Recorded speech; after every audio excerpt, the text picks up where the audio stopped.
जय श्री राम मेरे प्यारे भक्तों, स्वागत है आपका श्री राम गीता वाणी के रामायण पाठ में। आइए मन को एकाग्र कर राम नाम स्मरण के साथ शुरू करते हैं अयोध्या कांड के 151वें सोरठे से।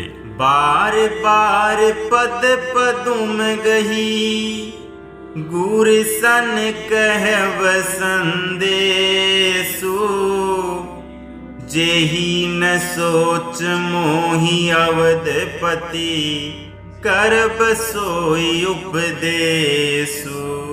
बार बार चरण कमलों को पकड़कर गुरु वशिष्ठ जी से मेरा संदेशा कहना कि वे वही उपदेश दें जिससे अवधपति पिताजी मेरा सोच न करे।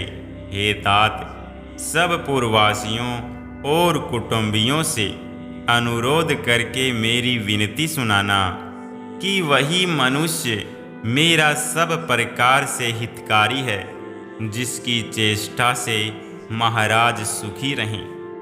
भरत के आने पर उनको मेरा संदेशा कहना कि राजा का पद पा जाने पर नीति न छोड़ देना, कर्म वचन और मन से प्रजा का पालन करना और सब माताओं को समान जानकर उनकी सेवा करना। और हे भाई, पिता माता और सब जनों की सेवा करके भाई पने को अंत तक निभाना। हे तात, राजा यानी पिताजी को उसी प्रकार से रखना जिससे वे कभी किसी तरह भी मेरा सोच न करे। लक्ष्मण जी ने कुछ कठोर वचन कहे, किंतु श्री राम जी ने उन्हें बरज कर फिर मुझसे अनुरोध किया और बार बार अपनी सौगंध दिलाई और कहा, हे तात, लक्ष्मण का लड़कपन वहाँ न कहना। कहीं प्रणाम कछु कहन लिए सिय भाई शिथिल सने है, थकित बचन लोचन सजल पुलक पलवित देह। प्रणाम कर सीता जी भी कुछ कहने लगी थी, परंतु स्नेहवश वे शिथिल हो गई। उनकी वाणी रुक गई, नेत्रों में जल भर आया और शरीर रोमांच से व्याप्त हो गया। उसी समय श्री रामचंद्र जी का रुख पाकर केवट ने पार जाने के लिए नाव चला दी। इस प्रकार रघुवंश तिलक श्री रामचंद्र जी चल दिए और मैं छाती पर वज्र रख कर खड़ा खड़ा देखता रहा।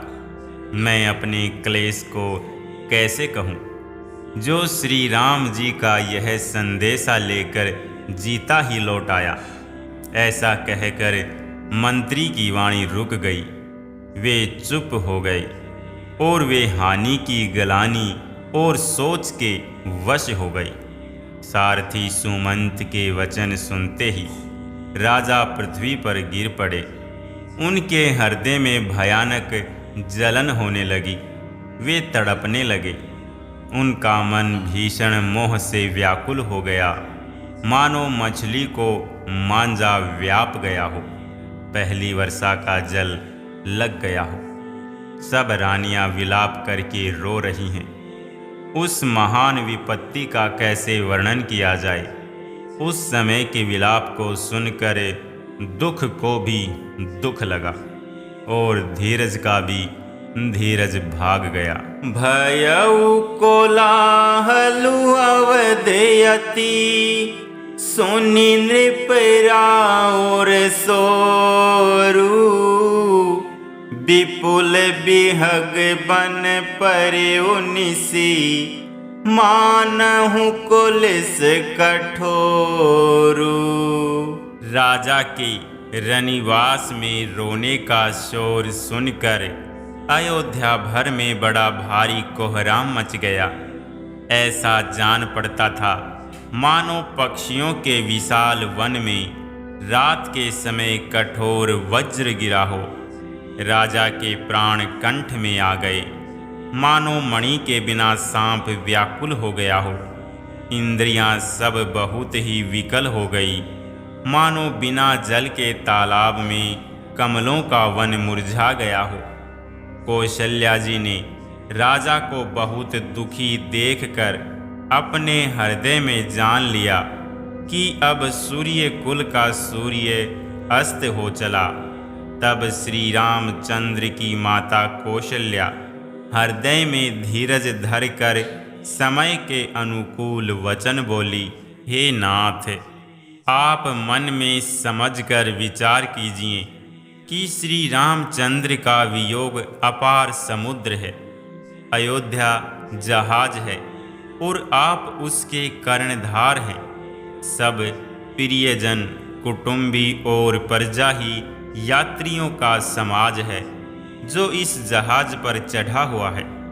आप धीरज धरिएगा तो सब पार पहुंच जाएंगे, नहीं तो सारा परिवार डूब जाएगा। हे प्रिय स्वामी, यदि मेरी विनती हृदय में धारण कीजिएगा तो श्री राम, लक्ष्मण, सीता फिर आ मिलेंगे। प्रिया बचन मृदु सुनत, नृपुचित यऊ आँखी उघारी। तलफत मीन मलिन जनु, सींचत शीतल बारी। प्रिय पत्नी कौशल्या के कोमल वचन सुनते हुए राजा ने आंखें खोल कर देखा, मानो तड़पती हुई दीन मछली पर कोई शीतल जल छिड़क रहा हो। धीरज धरकर राजा उठ बैठे और बोले, सुमंत, कहो कृपालु श्री राम कहाँ हैं? लक्ष्मण कहाँ हैं? स्नेही राम कहाँ हैं? और मेरी प्यारी बहू जानकी कहाँ है? राजा व्याकुल होकर बहुत प्रकार से विलाप कर रहे हैं। वह रात युग के समान बड़ी हो गई, बीतती ही नहीं। राजा को अंधे तपस्वी स्वर्ण कुमार के पिता के शाप की याद आ गई। उन्होंने सब कथा कौशल्या को कह सुनाई। उस इतिहास का वर्णन करते करते राजा व्याकुल हो गए और कहने लगे कि श्री राम के बिना जीने की आशा को धिक्कार है। मैं उस शरीर को रख कर क्या करूँगा जिसने मेरा प्रेम का पर्ण नहीं निभाया। हाँ, रघुकुल को आनंद देखने वाले मेरे प्राण प्यारे राम, तुम्हारे बिना जीते हुए मुझे बहुत दिन बीत गए। हाँ जानकी, लक्ष्मण, हाँ रघुबर, हाँ पिता के चित्त रूपी चातक के हित करने वाले मेघ। राम राम कही, राम कही, राम राम कही राम। तनु परिहरि रघुबर बिरह, राउ गयउ सुर धाम। राम राम कहकर, फिर राम कहकर, फिर राम राम कहकर और फिर राम कहकर राजा श्री राम के विरह में शरीर त्याग कर सुरलोक को सिधार गए। जीने और मरने का फल तो दशरथ जी ने ही पाया, जिनका निर्मल यश अनेकों ब्रह्मांडों में छा गया। जीते जी तो श्री रामचंद्र जी के चंद्रमा के समान मुख को देखा और श्री राम के विरह को निमित्त बनाकर अपना मरण सुधार लिया। सब रानियां शोक के मारे व्याकुल होकर रो रही हैं।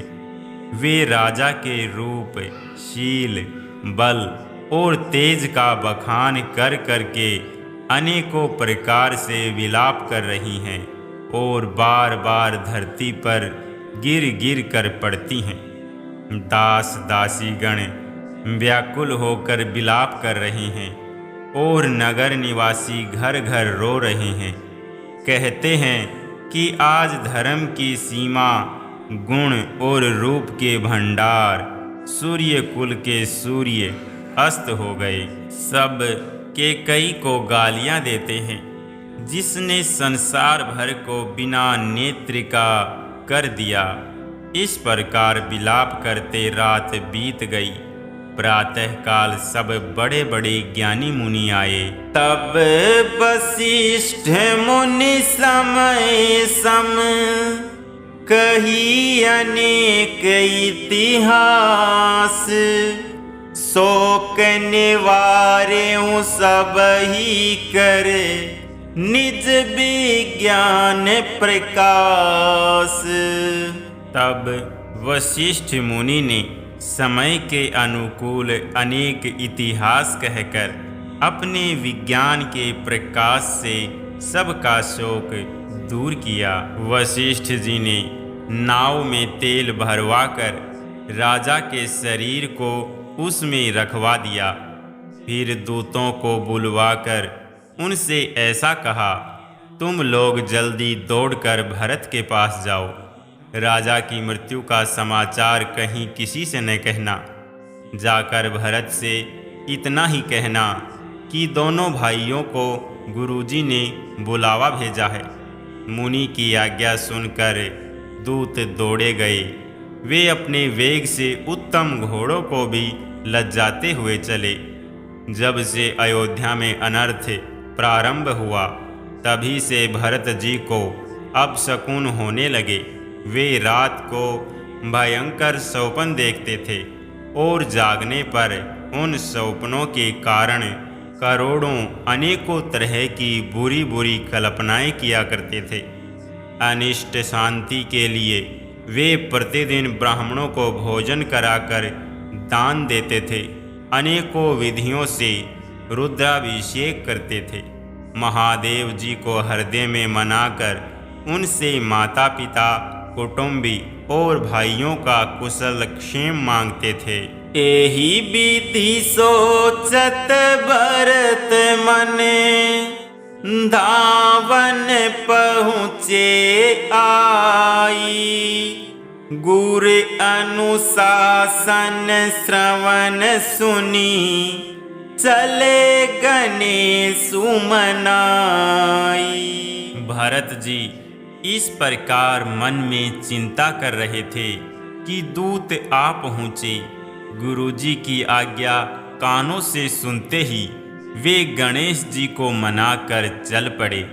हवा के समान वेग वाले घोड़ों को हाँकते हुए वे विकट नदी, पहाड़ तथा जंगलों को लांघते हुए चले।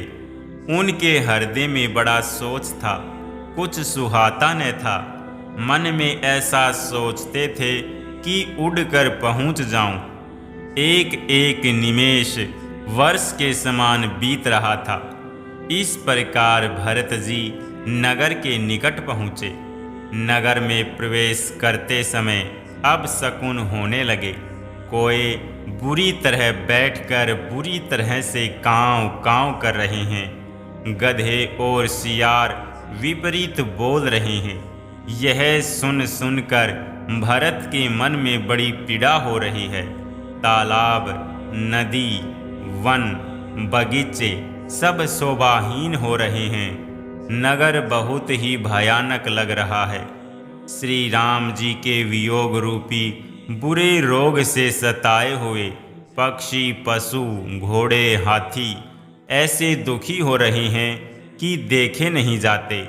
नगर के स्त्री पुरुष अत्यंत दुखी हो रहे हैं, मानो सब अपनी सारी संपत्ति हार बैठे हों। पूरे जन मिलहि न कहीं कछु, गवहीं जोहार ही जाही। भरत कुशल पूछी न सकहीं, भय विषाद मन माही। नगर के लोग मिलते हैं पर कुछ कहते नहीं, चुपके से वंदना करके चले जाते हैं। भरत जी भी किसी से कुशल नहीं पूछ सकते, क्योंकि उनके मन में भय और विषाद छा रहा है। बाजार और रास्ते देखे नहीं जाते, मानो नगर में 10 दिशाओं में दावाग्नि लगी है। पुत्र को आते सुनकर सूर्य कुल रूपी कमल के लिए चांदनी रूपी कैकेयी बड़ी हर्षित हुई। वह आरती सजाकर आनंद में भरकर उठ दौड़ी और दरवाजे पर ही मिलकर भरत शत्रुघ्न को महल में ले आई। भरत ने सारे परिवार को दुखी देखा, मानो कमलों के वन को पाला मार गया हो। एक कैकेयी इस तरह हर्षित दिखती है, मानो भीलनी जंगल में आग लगाकर आनंद में भर रही हो। पुत्र को सोचवश और मन मारे बहुत उदास देखकर वह पूछने लगी, हमारे नहर में कुशल तो है? भरत जी ने सब कुशल कह सुनाई, फिर अपने कुल की कुशल क्षेम पूछी। भरत जी ने कहा, कहो पिताजी कहाँ हैं? मेरी सब माताएं कहाँ हैं? सीता जी और मेरे प्यारे भाई राम लक्ष्मण कहाँ हैं? सुनी सुत बचन स्नेह मय, कपट नीर भरी नैन, भरत श्रवण मन शूल सम, पापिनी बोली बैन। पुत्र के स्नेहमय वचन सुनकर नेत्रों में कपट का जल भरकर पापिनी कैकेयी भरत के कानों में और मन में शूल के समान चुभने वाले वचन बोली, हे तात, मैंने सारी बात बना ली थी। बेचारी मंथरा सहायक हुई, पर विधाता ने बीच में जरा सा काम बिगाड़ दिया। वह यह कि राजा देवलोक को पधार गई। भरत यह सुनते ही विषाद के मारे बेहाल हो गई, मानो सिंह की गर्जना सुनकर हाथी सहम गया हो। वे तात तात हाय तात पुकारते हुए अत्यंत व्याकुल होकर जमीन पर गिर पड़े और विलाप करने लगे कि हे तात, मैं आपको स्वर्ग के लिए चलते समय देख भी न सका। हाय, आप मुझे श्री राम जी को सौंप भी नहीं गए। फिर धीरज धरकर वे संभल कर उठे और बोले, माता, पिता के मरने का कारण तो बताओ। पुत्र का वचन सुनकर कैकेयी कहने लगी, मानो मर्म स्थान को पाँच कर चाकू से चीर कर उसमें जहर भर रही हो। कुटिल और कठोर कैकेयी ने अपनी सब करनी शुरू से आखिर तक बड़े प्रसन्न मन से सुना दी। भरत ही बिसरे उपितु मरन, सुनत राम बन गौनु, हे तू अपन पउ जानी जिय, थकित रहे धरि मौनु। श्री रामचंद्र जी का वन जाना सुनकर भरत जी को पिता का मरण भूल गया और हृदय में इस सारे अनर्थ का कारण अपने को ही जानकर वे मौन होकर स्तंभित रह गए, अर्थात उनकी बोली बंद हो गई और वे सन्न रह गए। पुत्र को व्याकुल देखकर कैकेयी समझाने लगी, मानो जले पर नमक लगा रही हो। वह बोली, हे तात, राजा सोच करने योग्य नहीं है। उन्होंने पुण्य और यश कमाकर उसका पर्याप्त भोग किया। जीवन काल में ही उन्होंने जन्म लेने के संपूर्ण फल पा लिए और अंत में वे इंद्रलोक को चले गई। ऐसा विचार कर सोच छोड़ दो और समाज सहित नगर का राज्य करो। राजकुमार भरत जी यह सुनकर बहुत ही सहम गए, मानो पके घाव पर अंगार छू गया हो। उन्होंने धीरज धरकर बड़ी लंबी सांस लेते हुए कहा, पापिनी, तूने सभी तरह से कुल का नाश कर दिया। हाय, यदि तेरी ऐसी ही अत्यंत बुरी रुचि थी तो तूने जन्मते ही मुझे मार क्यों नहीं डाला? तूने पेड़ को काट कर पत्ते को सींचा है और मछली के जीने के लिए पानी को उलीच डाला, अर्थात मेरा हित करने जाकर उल्टा तूने मेरा अहित कर डाला। हंस बसु दशरथु जनकु राम लखन से भाई, जननी तू जननी भई, विदिशन कछुन बसाई। मुझे सूर्य वंश सा वंश दशरथ जी सरीखे पिता और राम लक्ष्मण से भाई मिले, पर हे जननी, मुझे जन्म देने वाली माता तू हुई। क्या किया जाए, विधाता से कुछ भी वश नहीं चलता। अरे कुमति, जब तूने हृदय में यह बुरा विचार ठाना, उसी समय तेरे हृदय के टुकड़े क्यों न हो गए?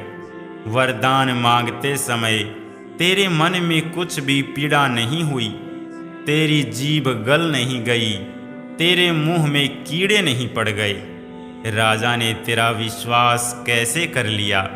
जान पड़ता है विधाता ने मरने के समय उनकी बुद्धि हर ली थी। स्त्रियों के हृदय की गति विधाता भी नहीं जान सके। वह संपूर्ण कपट, पाप और अवगुणों की खान है। फिर राजा तो सीधे, सुशील और धर्मपरायण थे। वे भला स्त्री स्वभाव को कैसे जानते?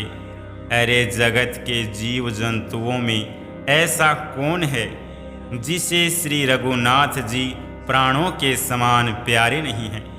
वे श्री राम जी भी मुझे अहित हो गए, वैरी लगे। तू कौन है? मुझे सच सच कह, तू जो है सो है। अब मुंह में स्याही पोत कर, मुंह काला करके उठ कर मेरी आंखों की ओट में जा बैठ। राम विरोधी हृदय ते, प्रगट किन्ह विधि मोही, मोह समान को पात की, बाद कहूँ कछु तोही। विधाता ने मुझे श्री राम जी से विरोध करने वाले तेरे हृदय से उत्पन्न किया, अथवा विधाता ने मुझे हृदय से राम का विरोधी जाहिर कर दिया। मेरे बराबर पापी दूसरा कौन है? मैं व्यर्थ ही तुझे कुछ कहता हूँ। माता की कुटिलता सुनकर शत्रुघ्न जी के सब अंग क्रोध से जल रहे हैं, पर कुछ वश नहीं चलता। उसी समय भांति भांति के करोड़ों और गहनों से सजकर कुबड़ी मंथरा वहाँ आई।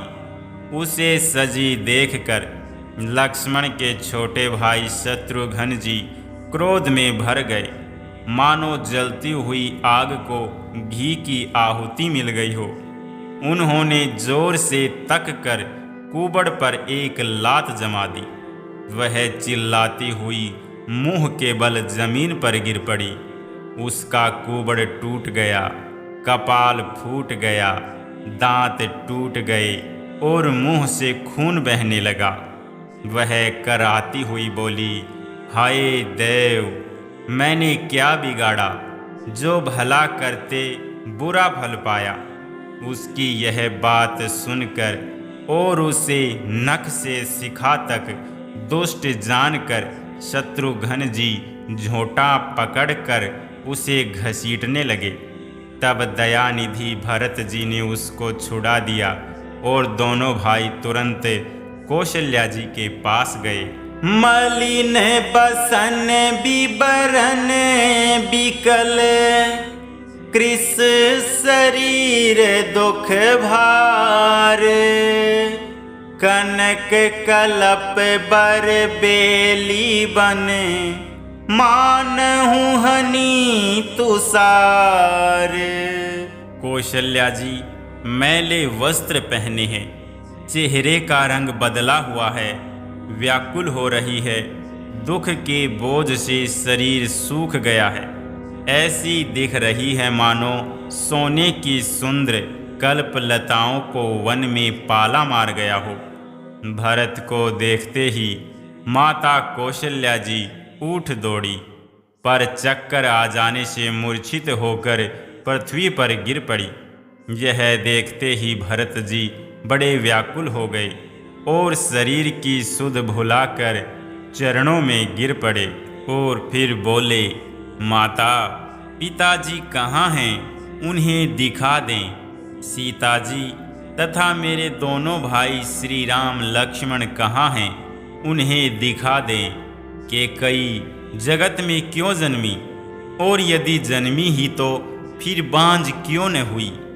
जिसने कुल के कलंक अपयश के भांडे और प्रियजनों के द्रोही मुझ जैसे पुत्र को उत्पन्न किया। तीनों लोकों में मेरे समान अभागा कौन है, जिसके कारण हे माता तेरी यह दशा हुई। पिताजी स्वर्ग में हैं और श्री राम जी वन में हैं। केतु के समान केवल मैं ही इस सब अनर्थों का कारण हूँ। मुझे धिक्कार है, मैं बांस के वन में आग उत्पन्न हुआ और कठिन दाह दुख और दोषों का भागी बना। मातु भरत के वचन मृदु, सुनी पुनि उठी संभारी। लिए उठाई लगाई उरे, लोचन मोचती बारी। भरत जी के कोमल वचन सुनकर माता कौशल्या जी फिर संभल कर उठी। उन्होंने भरत को उठाकर छाती से लगा लिया और नेत्रों से आंसू बहाने लगी।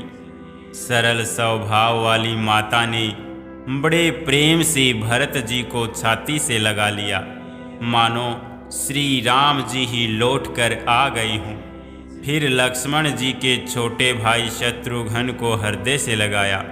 शोक और स्नेह हृदय में समाता नहीं है। कौशल्या जी का स्वभाव देखकर सब कोई कह रहे हैं, श्री राम की माता का ऐसा स्वभाव क्यों न हो। माता ने भरत जी को गोद में बैठा लिया और उनके आंसू पोंछकर कोमल वचन बोली, हे वत्स, मैं बलैया लेती हूँ, तुम अब भी धीरज धरो। बुरा समय जानकर शोक त्याग दो। काल और कर्म की गति अमिट जानकर हृदय में हानि और गलानी मत मानो। हे तात, किसी को दोष मत दो। विधाता मुझको सब प्रकार से उल्टा हो गया है। जो इतने दुख पर भी मुझे जिला रहा है, अब भी कौन जानता है उसे क्या भा रहा है। पितु आयस भूषण बसन, तात तजे रघुबीर।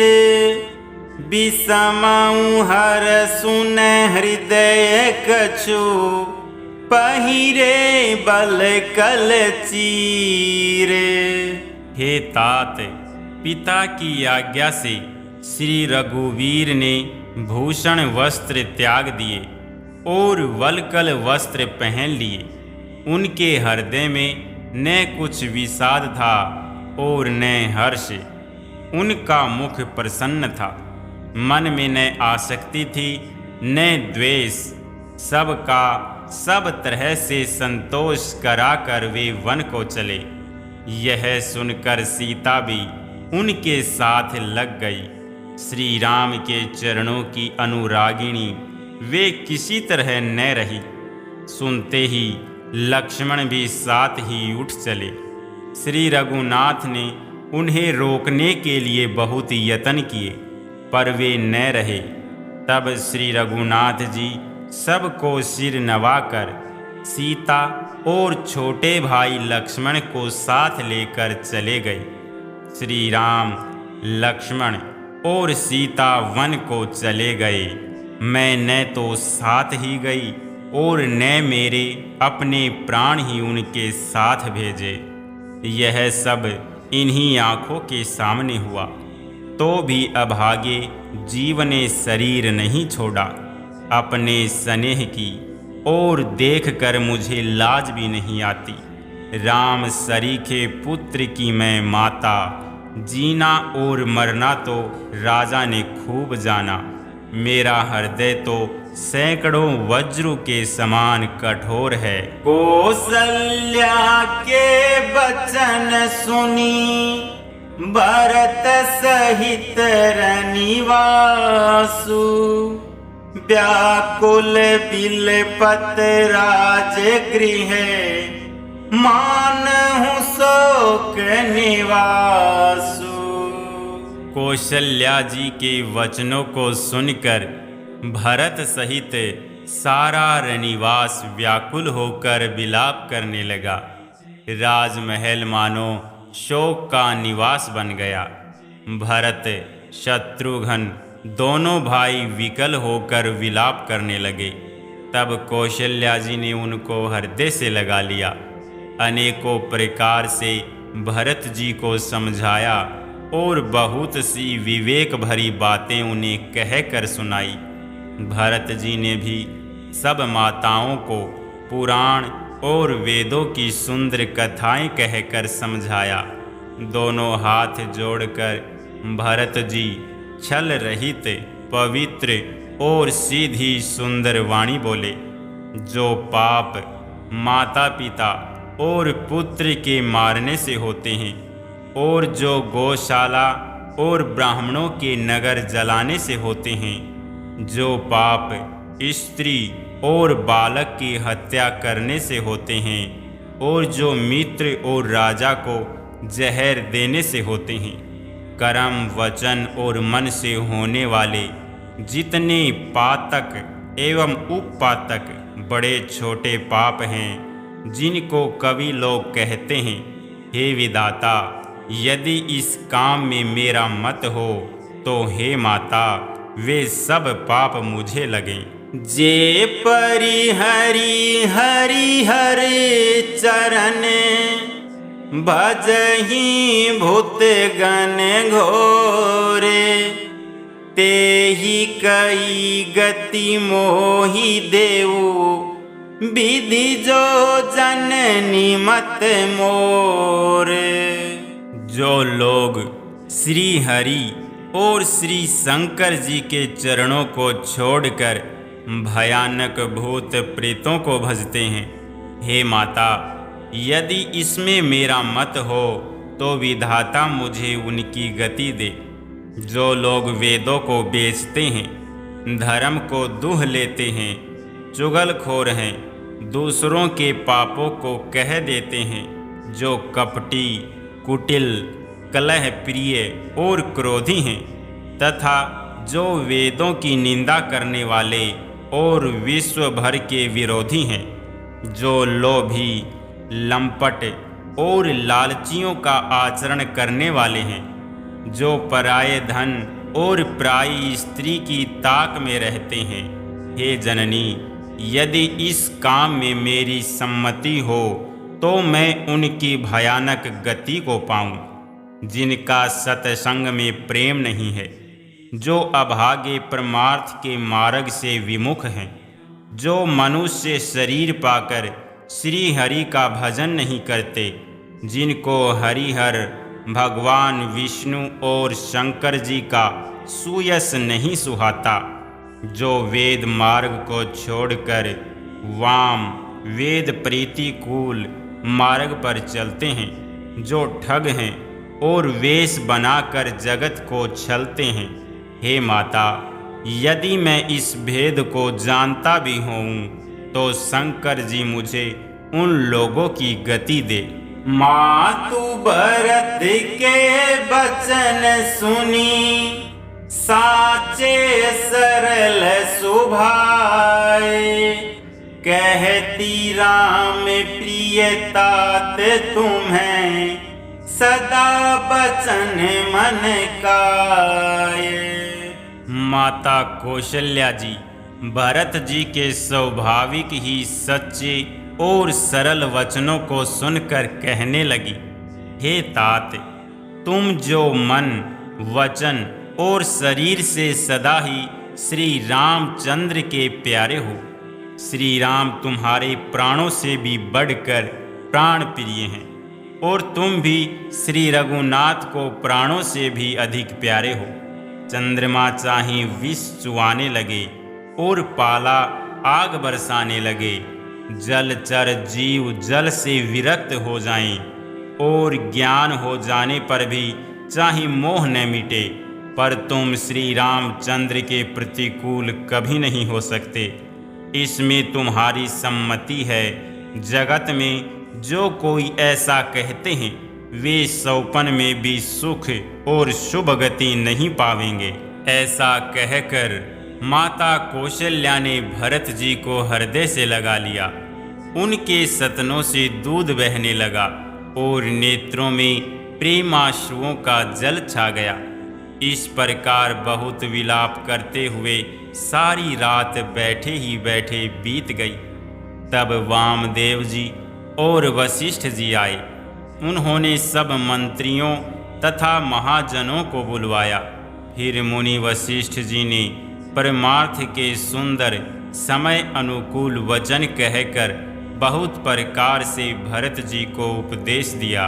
तात हृदय धीरजु धरहु करहु जो अवसर आजू। उठे भरत गुर बचन सुनी करन कहे ओ सबु साजू। वशिष्ठ जी ने कहा, हे तात, हृदय में धीरज धरो और आज जिस कार्य के करने का अवसर है उसे करो। गुरुजी के वचन सुनकर भरत जी उठे और उन्होंने सब तैयारी करने के लिए कहा। वेदों में बताई हुई विधि से राजा की देह को स्नान कराया गया और परम विचित्र विमान बनाया गया। भरत जी ने सब माताओं को चरण पकड़ कर रखा, अर्थात प्रार्थना करके उनको सती होने से रोक लिया। वे रानियां भी श्री राम के दर्शन की अभिलाषा से रह गई। चंदन और अगर के तथा और भी अनेकों प्रकार के अपार कपूर, गुग्गल, केसर आदि सुगंध द्रव्यों के बहुत से बोझ आए। सरयू जी के तट पर सुंदर चिता रखकर बनाई गई, जो ऐसी मालूम होती थी मानो स्वर्ग की सुंदर सीढ़ी हो। इस प्रकार सब दाह क्रिया की गई और सब ने विधि पूर्वक स्नान करके तिलांजलि दी। फिर वेद, स्मृति और पुराण सब का मत निश्चय करके उसके अनुसार भरत जी ने पिता का 10 गात्र विधान यानी 10 दिनों के कृत्य किया। मुनि श्रेष्ठ वशिष्ठ जी ने जहाँ जैसी आज्ञा दी वहाँ भरत जी ने सब वैसा ही हजारों प्रकार से किया। शुद्ध हो जाने पर विधि पूर्वक सब दान दिए। गोए तथा घोड़े, हाथी आदि अनेक प्रकार की सवारियां, सिंहासन भूषण बसन अन्न धरन धन धाम। दिए भरत लहि भूमि सुर बेपरिपूरन काम। सिंहासन, गहने, कपड़े, अन्न, पृथ्वी, धन और मकान भरत जी ने दिए। भूदेव ब्राह्मण दान पाकर परिपूर्ण काम हो गए, अर्थात उनकी सारी मनोकामनाएं अच्छी तरह से पूरी हो गई। जय श्री राम। मेरे प्यारे भक्तों, आज के रामायण पाठ को हम यहीं पर विश्राम करते हैं। श्री राम आपके जीवन में सुख शांति भरे। पाठ अच्छा लगे तो लाइक, शेयर और श्री राम गीता वाणी को सब्सक्राइब जरूर करें। जय जय श्री